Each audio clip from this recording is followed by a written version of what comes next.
On vous a menti au sujet du succès. Travailler dur ne suffit pas pour devenir exceptionnel.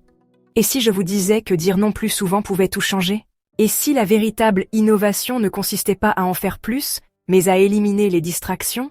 Steve Jobs n'a pas construit Apple en jouant la sécurité. Il a brisé les règles. Et aujourd'hui, on va se pencher sur le changement de mentalité qui distingue les penseurs ordinaires des légendes de l'industrie. Jobs n'était pas juste un entrepreneur, c'était un savant fou du design, un perfectionniste avec une capacité surnaturelle à voir l'avenir. Apple n'a pas été construite sur la chance, elle a été construite sur la concentration, la simplicité et un besoin quasi obsessionnel d'excellence. À son retour chez Apple en 1997, l'entreprise se noyait dans une gamme de produits excessive et sans direction. Alors, qu'est-ce que Jobs a fait? Il y a mis un grand coup de tronçonneuse, supprimant des produits à gauche et à droite, jusqu'à ce qu'Apple n'ait plus que 4 catégories principales. Le résultat? Une concentration extrême pour faire quelques produits incroyablement bien, au lieu d'une centaine de produits médiocres. Puis vint l'iMac. Le premier ordinateur qui n'avait pas l'air d'appartenir à un box de bureau terne. Il était coloré, amusant et surtout, facile à utiliser. C'était le génie de Jobs. La technologie n'était pas seulement une question de fonction, c'était une question d'expérience. Il avait une règle simple, moins, mais mieux, ce qui a conduit à la création de l'iPod, de l'iPhone et de l'iPad. L'iPhone, en particulier, a réécrit toutes les règles. Avant lui, les téléphones étaient un fouillis de petits boutons et de menus confus.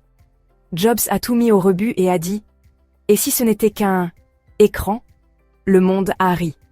Puis, ils en ont acheté plus d'1 milliard. Mais Jobs n'était pas seulement un gars du produit, c'était un maître conteur. Ses discours n'étaient pas des présentations, c'étaient des événements théâtraux. Il a fait ressentir quelque chose aux gens pour un morceau de métal et de verre. Et ça ne s'est pas arrêté là. Même l'emballage d'Apple a été conçu pour que le déballage ressemble à une expérience religieuse. Avez-vous déjà remarqué à quel point il est satisfaisant d'ouvrir un produit Apple? Ouais, c'était fait exprès. Bien sûr, le parcours de Jobs n'a pas toujours été rose. Il a été viré de sa propre entreprise, humilié et mis de côté. Mais au lieu de disparaître, il a fondé Next, acheté Pixar et tranquillement construit les bases de son retour. Quand Apple l'a rappelé en 97, il n'a pas seulement sauvé l'entreprise, il l'a transformée en une force culturelle. Alors, quel est le message à retenir? Résilience, simplicité, vision. Jobs n'a pas réussi parce qu'il suivait les tendances, il les créait. Il n'était pas obsédé par la concurrence.